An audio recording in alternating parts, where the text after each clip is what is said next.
जय जगन्नाथ जय गुरु समस्त को साष्टांग प्रणाम। हाँ आज्ञा, आज आम कर्म कार्य किपरि भाव कुशलता आनीपर ताहाकू आमे श्रीमद् भगवद गीतार सम्यक आलोचना करिबा। भगवान अर्जुन को कहते द्वितीय अध्याय 50 नंबर श्लोक कर्म कुशलता आनिबा ही योग।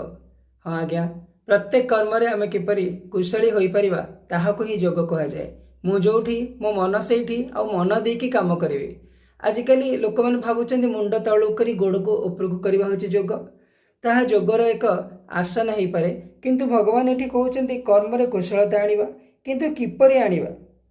भगवान कहते बुद्धियुक्त जहातिह उभे सुकृत दुष्कृते तस्मा योगाय युजस्य योग कर्मसु कौशलम।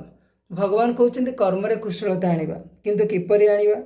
साधारणतः मनुष्य जेतेबेले तार ये जो स्थूल बुद्धि ये जो देहबोधरु निवृत्त हो जाए, तार ये पशु प्रवृत्ति नष्ट हो जाए, तार स्वार्थपरता नष्ट हो जाए, तार समस्त कर्म केवल निज पाई नुहे सारा जगतर कल्याण पाई हुए। कहीं तार देहबोध नष्ट हो जाए, तार बुद्धिर विकास हुए। तेणुक से अवस्था प्रत्येक व्यक्ति निजर आंशिक समाधि अवस्था एवं अतिमानस अवस्था एवं परावस्था को मध्य अनुभव करें। आज युवपीढ़ी मैंने प्रत्येक कर्म को कला बेले जदि टिके श्वास उपर ध्यान देवे एवं साधारणतः आपण देखिए जदि आपण श्वास उपर ध्यान दौरान आपणकर श्वासर गति टिके क्षीण हो, आपणकर मन मध्य स्थिर हो, आपण स्थिर मन रे करिथिबा कर्म निश्चिंत कुशली हम। तेणुक प्रत्येक काम कला बेले साधारणतः टिके श्वास उपर ध्यान दिंतु।